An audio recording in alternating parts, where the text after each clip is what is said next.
행복한 안실입니다. 네.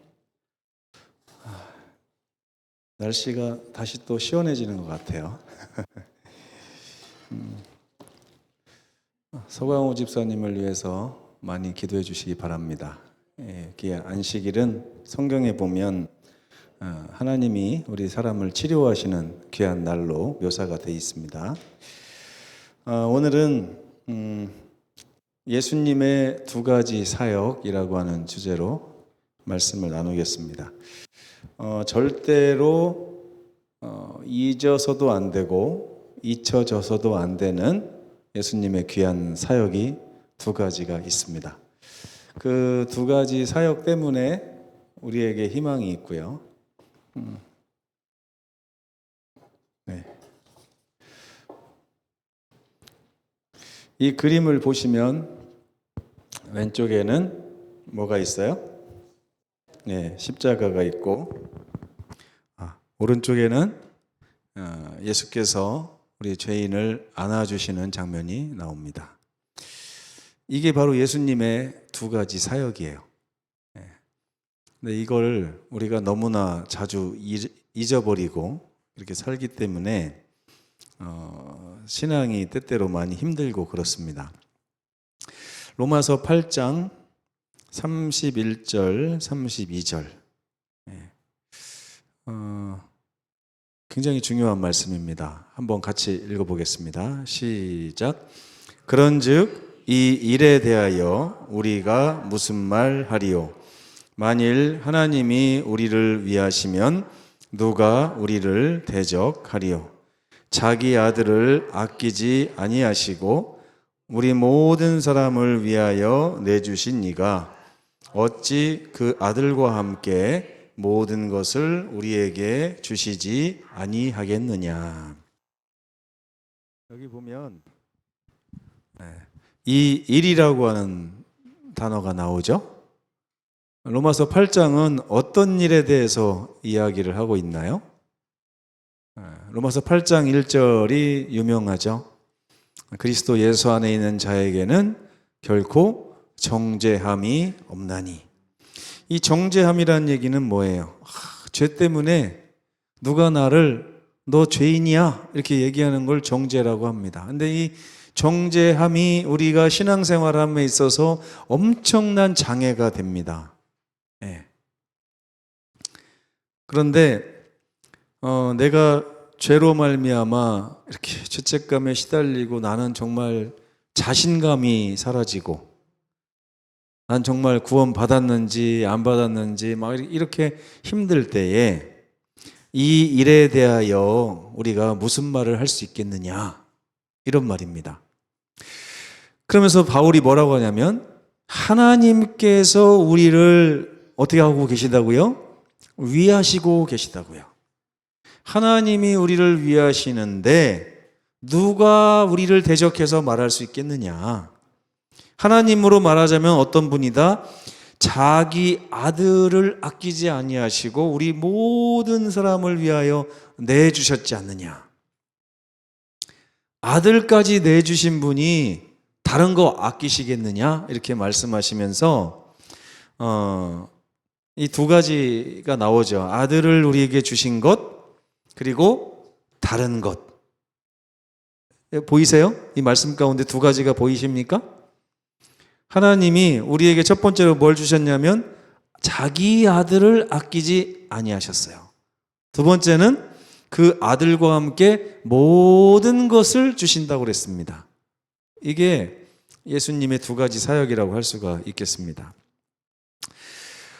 율법 앞에서 그 어떤 사람도 100점 이렇게 맞을 수 없습니다. 10계명 앞에서 100점 쉽지 않습니다. 아무리 효도를 잘하는 사람에게 있어서도 네가 10계명에 있는 말씀처럼 네 부모를 정말 공경했느냐? 그러면 공경했습니다 라고 말할 사람이 많이 없다는 거예요. 너는 나 외에 너는 나 외에 다른 신을 섬긴 적이 없느냐? 라고 물어보면 저 100점입니다 라고 말할 사람이 아니, 없다는 것입니다. 아무도 없대요. 그래서 성경은 율법 외에 또 다른 의가 나타났다고 얘기를 합니다. 율법 앞에 비추어 봤을 때 우리는 의인이에요, 죄인이에요? 예. 제가 제 삶을 되돌아봤을 때 뭐 잘한 거는 생각이 안 나고 잘못한 것만 계속 기억이 납니다. 예. 근데 성경은 하나님께서 우리에게 율법을 주셨는데 이 율법은 우리를 비춰보게 하기 위해서입니다. 율법이 없으면 우리가 잘하고 사는지 잘못하고 사는지 아무것도 몰라요. 근데 율법을 다 비춰봤더니 내가 잘못하고 있다는 게 딱 드러나고 있는 것입니다. 그래서 율법 앞에 서면 우리에게는 어떤 선고가 내려지냐면 사망이라고 하는 선고가 내려집니다. 그래서 아담과 하와가 죽을 수밖에 없게 된 거예요. 근데 그 율법 앞에 서는 것만으로 사람은 희망이 없기 때문에 하나님께서 율법 앞에서는 죄인일 수밖에 없는 우리들을 위해서 또 다른 길을 내셨다는 것입니다. 이걸 또 다른 의라고 얘기하는데 로마서 3장에 이렇게 써 있습니다. 제가 한번 천천히 읽어보겠습니다. 이제는이에요. 어제까지는 뭐 어떻게 됐는지 모르지만 이제는 달라졌다 이겁니다. 우리의 처지가 달라졌어요. 율법 앞에 서서 죽을 수밖에 없는 우리였지만 이제는 율법 외에 하나님의 한 다른 의가 나타났는데 율법과 선지자들이 계속해서 가리키는 그 증거다. 그것이다. 이렇게 얘기하고 있습니다. 사실 율법이 우리에게 너 죄인이야 라고 말하는 것으로 그의 모든 사명을 다하지 않습니다. 성경에 보면 율법이 가지고 있는 사명이 있어요. 하나님께서 우리에게 율법을 보여주시는 목적이 있단 말입니다. 우리를 죄인이라고 하면서 율법이 뭐라고 그래요? 내 앞에 너 혼자 서 있으면 너는 죽을 수밖에 없으니 너는 지금 하나님이 내신 다른 길을 빨리 찾아가야 돼 라고 말하는 게 율법입니다. 그것을 또 율법이 주장하기도 하지만 누구도 주장한다고요?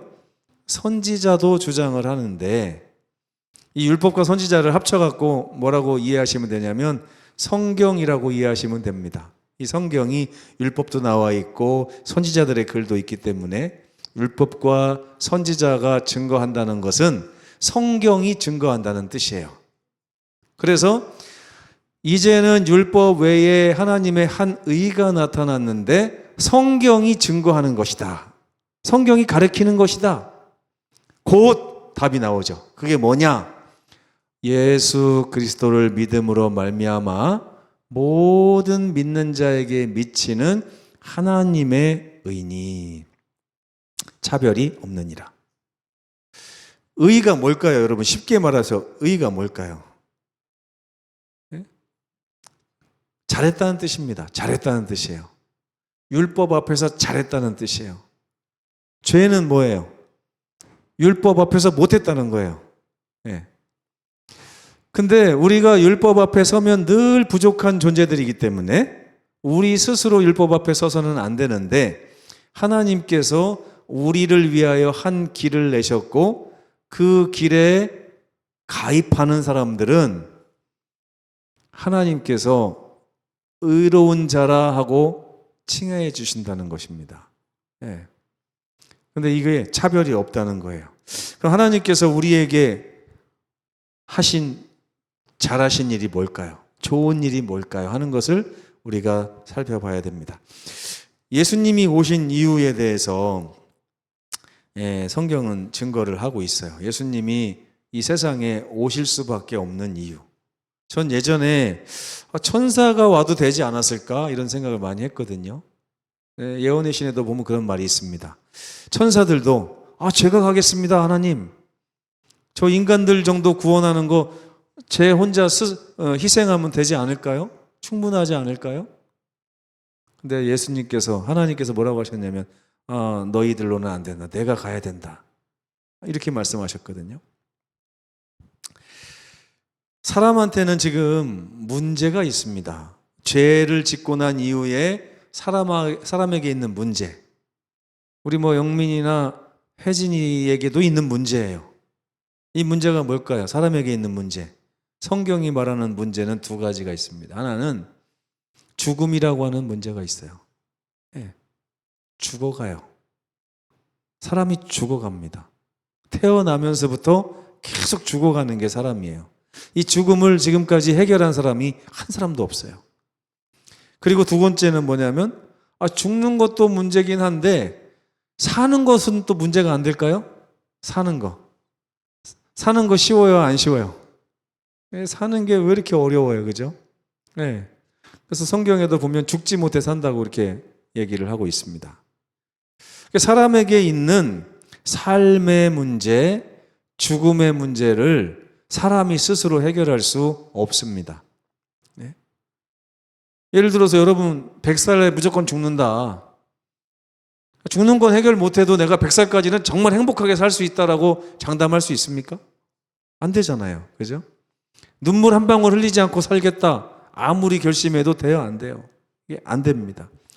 저는 때때로 삶을 스스로 멈추는 분들을 봅니다. 죽는 것도 무서운데 뭐가 더 무서운 거예요? 사는 게 더 무서운 거예요. 어떤 분은 죽는 게 무서워서 살지만 어떤 분은 사는 게 무서워서 죽어요. 그 무서운 죽음을 스스로 그 길을 걸어가는 것입니다. 그러니까 사람에게는 두 가지가 다 문제예요. 살아도 문제, 죽어도 문제. 예수님께서 우리 삶을 도우실 때 죽음만 해결해 주셔서 되는 것이 아닙니다. 죽음만. 그죠?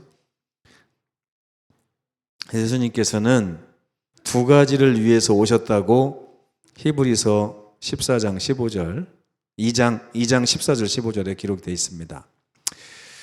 첫째, 예수님은 우리 인간의 죽음의 세력을 잡은 자가 있어요. 그게 누굽니까? 마귀예요. 마귀가 죽음의 권세를 가지고 우리를 꽉 붙잡고 있는데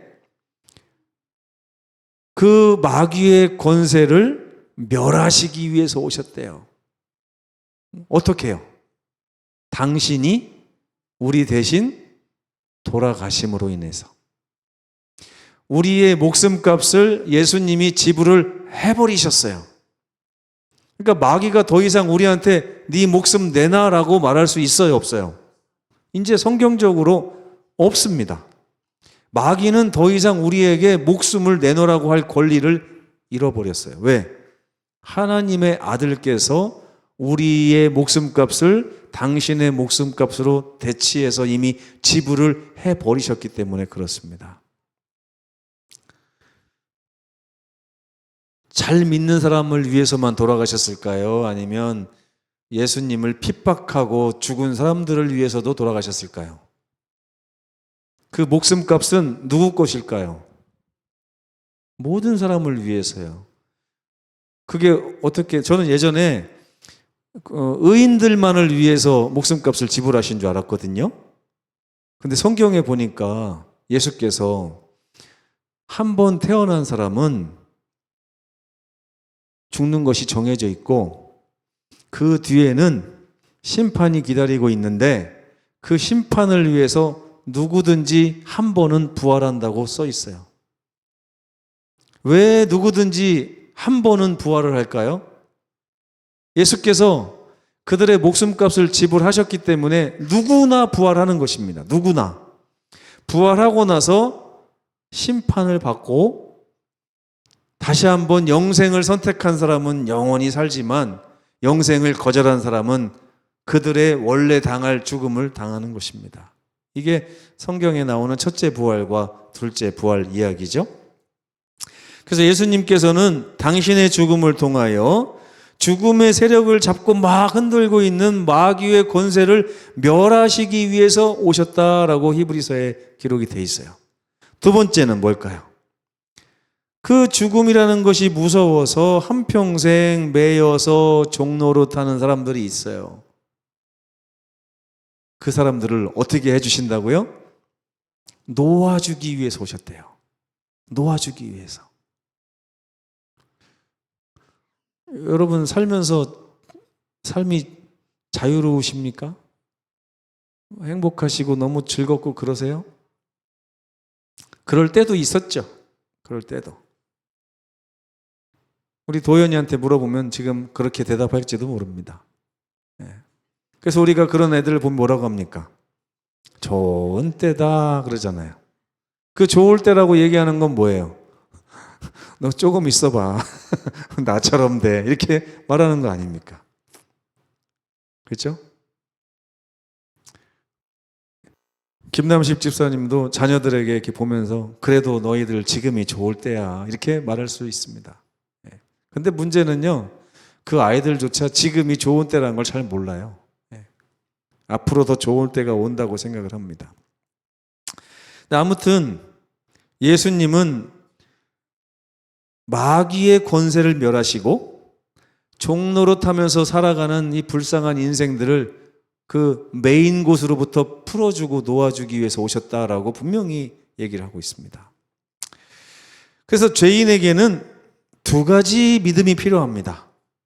예수님을 그냥 믿는 게 아니에요. 예수님에 대해서 두 가지를 믿어야 돼. 두 가지.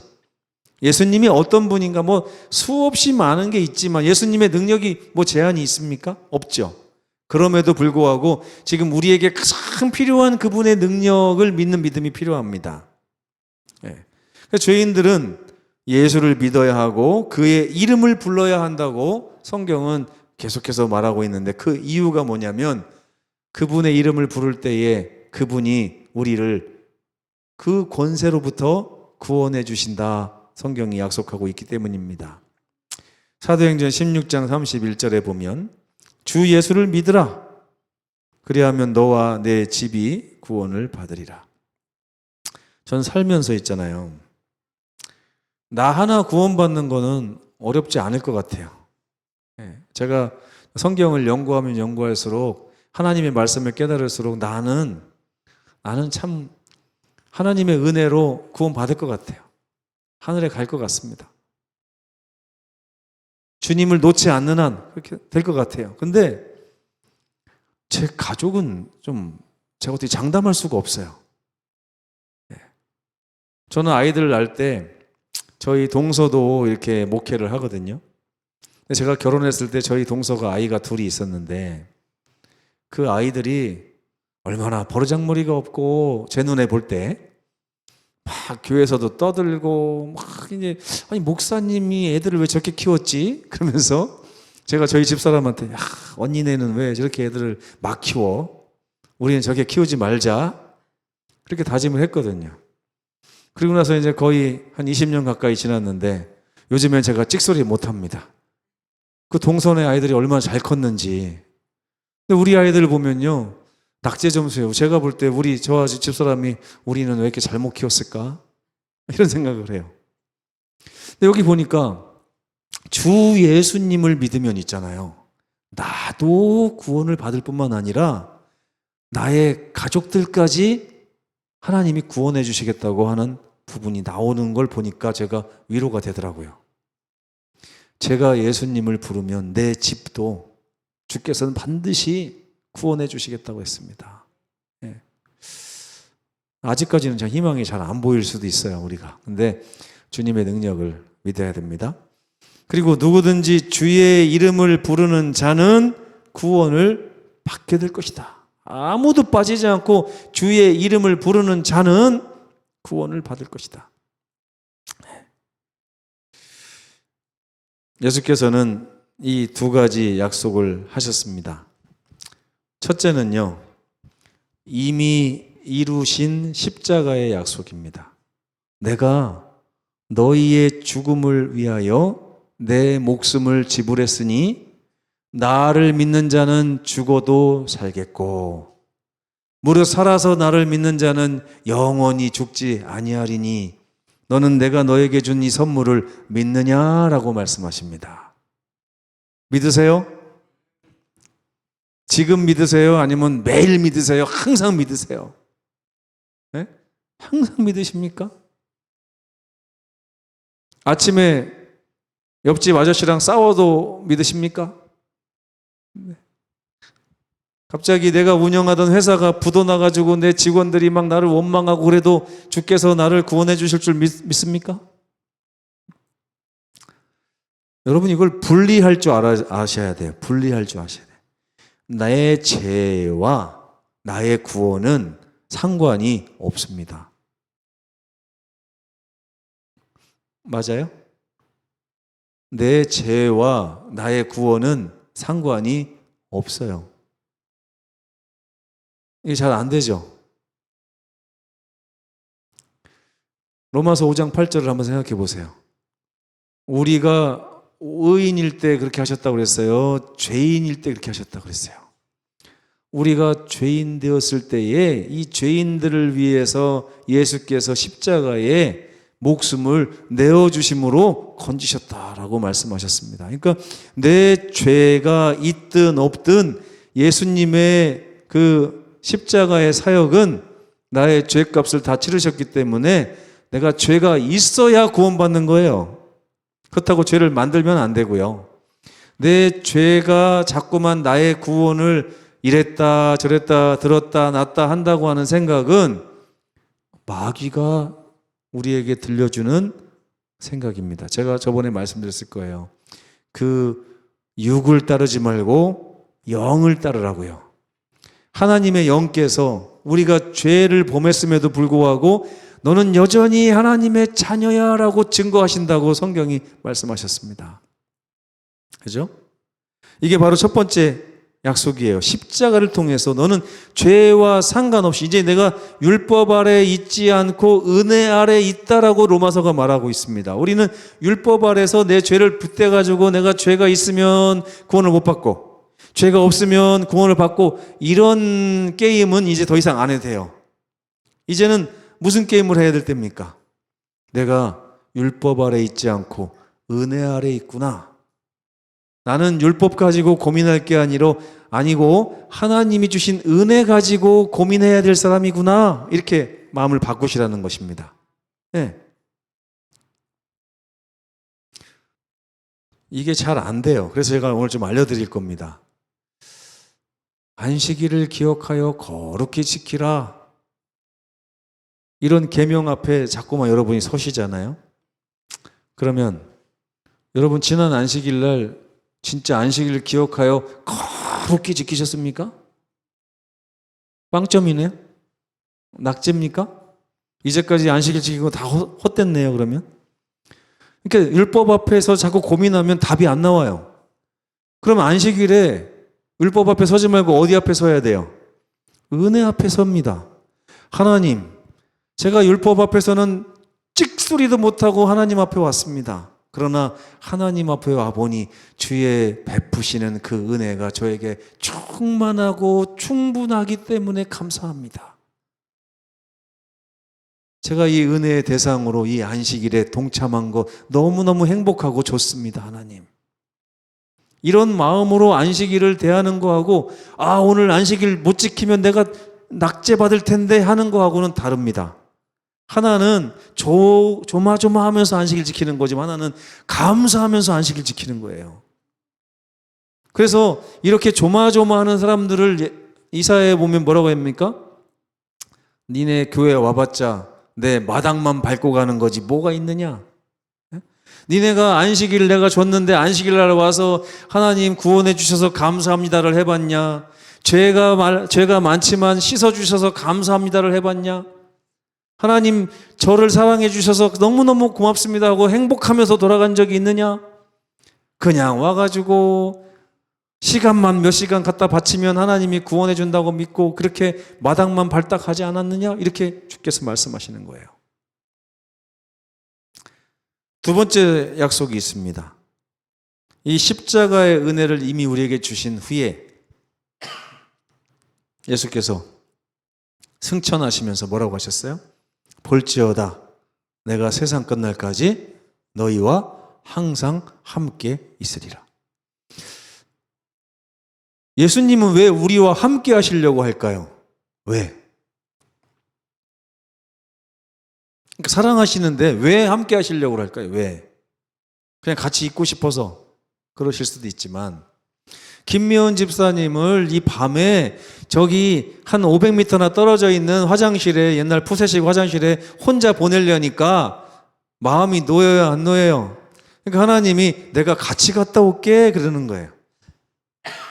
예수님이 재림하실 때까지 우리를 혼자 이 세상에 놔두고 가시려고 보니까 이 길이 너무 험하고 거칠고 우리가 두려움에 휩싸일 것 같으니까 주님께서 내가 너희를 위해서 다시 처소를 예비하러 갔다가 올 거지만 그 와중에도 너희와 항상 함께 있을 것이니까 마음을 놓고 행복하게 안전하게 살아라, 이런 뜻입니다. 그래서 제가 그림으로 정리를 해봤어요. 죄인에게 필요한 두 가지 믿음입니다. 하나는 왼쪽에 있었던 십자가입니다. 이 십자가는 우리를 위해 예수님이 죽으셨다고 하는 거예요. 내가 더 이상 생명값을 지불해야 된다고 하는 이 빛 독촉으로부터 자유로울 수 있다, 이것입니다. 우리의 죽음이 해결된 거예요, 십자가를. 여러분 이거 믿으셔야 돼요. 여러분이 뭔 짓을 해도 한 번은 무조건 살아납니다. 언제 살아나느냐가 문제지, 죽었다가 무조건 살아나게 돼 있어요. 성경에 보면 그래요. 무덤 속에 있는 자가 밤만 주의 음성을 듣는다고 안 했습니다.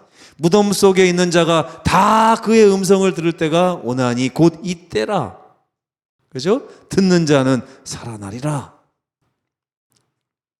나를 믿는 자는 생명의 부활로, 나를 믿지 않는 자는 심판의 부활로 다 일어날 거다. 이미 생명값을 지불했기 때문에 다 살아날 거야. 내가 너희를 위하여 생명값을 지불했는데 너희 나와 같이 살 거니 안 살 거니 결정해.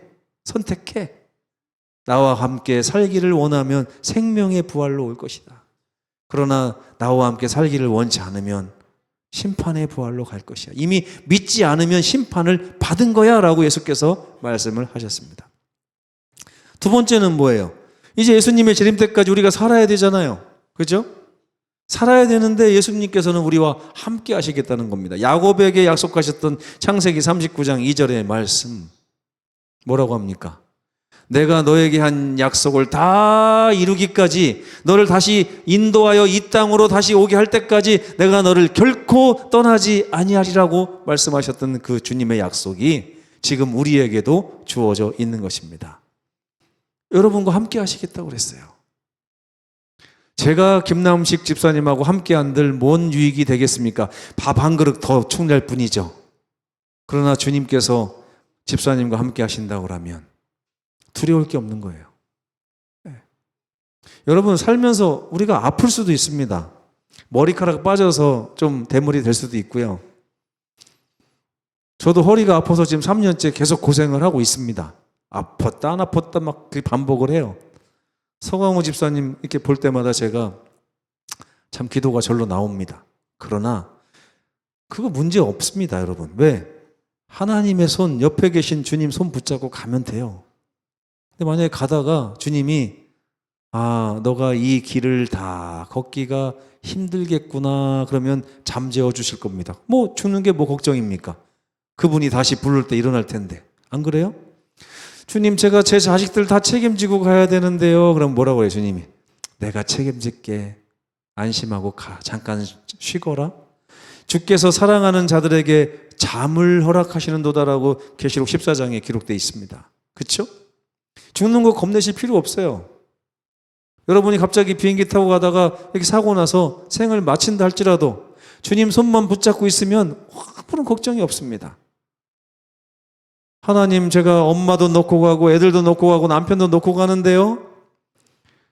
내가 책임지지 않으려면 너에게 잠을 허락하겠느냐? 이렇게 하실 수 있다는 것입니다. 그러니까 여러분 아프시다고 해서 걱정하지 마십시오. 하나님의 손 안에 있으면 아픈 것도 복이 됩니다. 그래서 죽음도 해결하고 함께 계신 임마누엘을 통하여 삶도 해결이 되면 우리 삶이 안식으로 가득 차는 거예요. 여러분 매일 매순간이 안식이 가득 차 있는 것입니다. 그래서 안식일이 바로 그런 날이에요. 하나님이 우리에게 주신 이 안식을 기억하고 떠올리고 감사하고 그런 날이 안식일이에요. 하나님이 나의 죽음도 해결하셨을 뿐만 아니라 나의 삶도 해결하셨기 때문에 하나님 감사합니다 하고 외치는 날인 것입니다. 우리는 이 두 가지 믿음을 주장해야 됩니다. 매 안식일마다 우리는 하나님의 공로를 떠올릴 필요가 있어요. 그분이 우리에게 주신 값진 두 가지 선물을 안식일에 떠올리십시오. 하나님, 제가 어쩔 수 없이 죄 가운데 살지만 주께서 이 죄값을 지불하셨음에 의해서 제가 주의 자녀가 돼서 감사합니다. 잘 떨쳐내지지 않습니다. 죄라는 게 얼마나 끈끈한지 몰라요. 그런데 주께서 여전히 저와 함께 하시며 하늘 가는 그날까지 제 손을 잡고 약속을 다 이루기까지 함께 걸으시겠다고 약속하셨으니 감사합니다. 제가 용기 내서 한번 살아보겠습니다. 주님의 능력으로. 이렇게 하는 날이 안식일입니다. 이 두 가지가 바로 하나님의 의예요. 하나님이 목숨값을 지불하셨기 때문에, 또 하나님이 내 삶을 책임지셨기 때문에 우리가 의인이 되는 것입니다. 안식일은 그러한 하나님의 의를 기념하는 날입니다. 하나님의 공로를 믿고 의지함으로 여러분은 이 죄악 세상에서 진정으로 행복한 쉼을 경험할 수 있습니다. 이거를 경험하다 보면요, 미소가 나오기 시작해요. 그리고 형제가 이뻐 보입니다. 형제가 연약한 모습을 볼 때 기도가 저절로 나옵니다. 그러니까 이게 안 되는 사람들이 형제의 들보를 찾아내고요. 마태복음 7장에 보면 형제를 비판하는 일이 생깁니다. 누가 이렇고 누가 저렇고 자꾸 이렇게 돼. 근데 이 두 가지의 안식을 경험하는 사람들은 형제 볼 때마다 기도가 절로 나오고요. 하나님, 저에게 있는 이 평안을 저 형제에게도 허락해 주십시오라고 말할 수 있는 것입니다. 안식일을 기념하고 누리는 여러분 되면 좋겠습니다. 예수께서 여러분의 죄값을 모두 갚으셨기 때문에 여러분의 생명은 이미 보존되어 있습니다. 예수께서 지금 여러분과 함께 계시며 여러분의 삶을 책임지시겠다고 약속하셨습니다. 그냥 맡기면 돼요. 예수님, 지금부터 죽을 때까지 제가 어떤 모습으로 살지 모르겠지만 그냥 주님 손에서 살다가 하늘나라 가고 싶습니다. 그냥 책임져 주신다고 하니까 주신 자도 여호와시오 취하신 자도 여호와시니 저는 주님을 찬양합니다. 욥의 믿음이 거기서 나온 거예요. 제가 하나님께서 제 어려운 환경을 돌보셔서 저를 구원하실 수도 있지만 그리 아니하실지라도 저는 나를 구원한 우리 하나님을 떠나지 않겠습니다라고 했던 다니엘의 세 친구의 믿음이 거기서 나오는 것입니다. 하나님 믿었더니 내 꼴이 이게 뭡니까? 이렇게 안 해도 돼요. 그죠? 하나님이 다 알고 허락하신 삶입니다. 물론 여러분이 잘못 선택한 결과이기도 하겠지만 그 모든 것을 다 이제 불과 몇십 년 안 돼서 여러분은 생명이 다 쇠하게 될 것입니다. 아무리 발버둥 치고 통장에 몇십억을 모아놓은들 여러분의 생명은 거의 다 돼가고 있습니다. 이제 우리에게 있는 유일한 소망은 주님의 의를 붙잡는 것입니다. 안식일은 그것을 기념하기 위한 날이에요. 그래서 이 7일에 한 번씩은 그걸 꼭 생각하라고, 그걸 꼭 기억하라고 주께서 우리에게 안식일을 주신 것입니다. 얼마나 좋습니까? 그것으로 인해서 기쁘고 행복해지는 날이 바로 안식일입니다. 여러분은 하나님의 은혜로 인해 모든 수고와 짐을 내려놓고 바로 지금부터 쉴 자격이 있습니다. 고린도후서 6장 2절에 말씀을 읽고 마치겠습니다. 시작. 보라, 지금은 은혜 받을 만한 때요. 보라, 지금은 구원의 날이로다. 오늘 이 시간에 주께서 베풀어 주신 이 두 가지 선물로 인하여 예수님의 손을 잡고 재림의 그날까지 동행하시는 저와 여러분 되시기를 간절히 바라면서 말씀을 마치겠습니다.